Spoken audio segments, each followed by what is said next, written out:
Hi, I'm Julie Weisenhorn, University of Minnesota Extension horticulturist. And we're here talking about winter tips for house plants. One of the things that kills plants the most indoors is watering. We have a tendency to overwater our plants. We also like to water on schedule, say every Saturday morning during your favorite news show. But really plants, they're not on a schedule. They don't use Google Calendar. They like to be watered when they need to be watered. And some plants require less water than others. Our homes are often very warm in the winter too, and dry, and that can actually lead to drier plants, to plants drying out faster. So keeping your house cool is a good thing for your plants. Here we have a selection of different houseplants. These are pretty common houseplants. And the first one is, of course, the holiday cacti.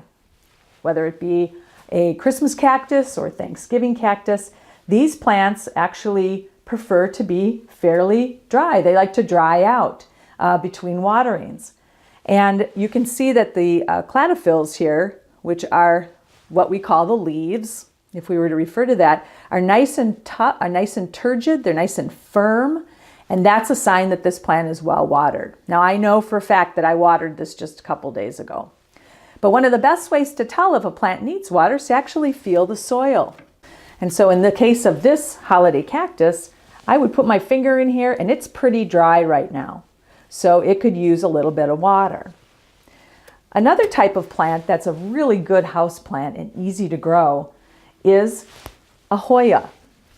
Hoya is also called wax plant, and they are plants that do not need a lot of sun and they don't need a lot of tender loving care. In fact, you can kill a Hoya by over-fertilizing it. One of the things about this plant is it's double potted, meaning there's a pot in a pot.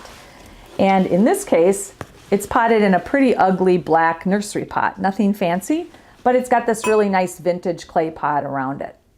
It's both good and bad. It's good because it looks great, for one thing, and you can take the plant out of it and water it in the sink and be sure that it's draining well. It has a lot of holes on the bottom here. This pot does not. And one problem that people have is they'll often go and water this plant while it's in the second pot, and it will start to drain into that second pot and wind up sitting in water.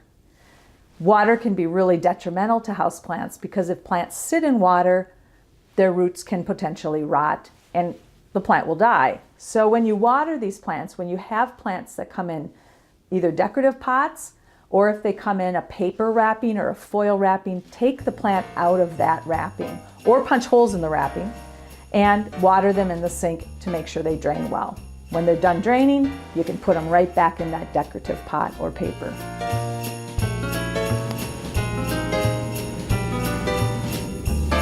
Another way to water plants that maybe are a little sensitive to having water on their leaves is to put a little water in a dish and set the plant in the dish, set the pot in it. So I'm going to do this with my African violet. I'm just going to put a little bit of water in here. If you want to add fertilizer, this is a good time to do that as well. And I'm going to take the African violet here out of its decorative pot, right? And you can see it's in a pretty ordinary nursery pot. And I'm just going to set it in here. And I'm going to leave it here for a couple of hours or so until that soil at the top becomes moist. Then I'm going to take it out and put it right back in the pot. And the reason I do that is you can see on the leaves that they're hairy and fine. And sometimes when they get water on them, you can cause leaf spot diseases. So this is a great plant to water by setting it in this water for a few hours, take it out, and put it right back in its pot.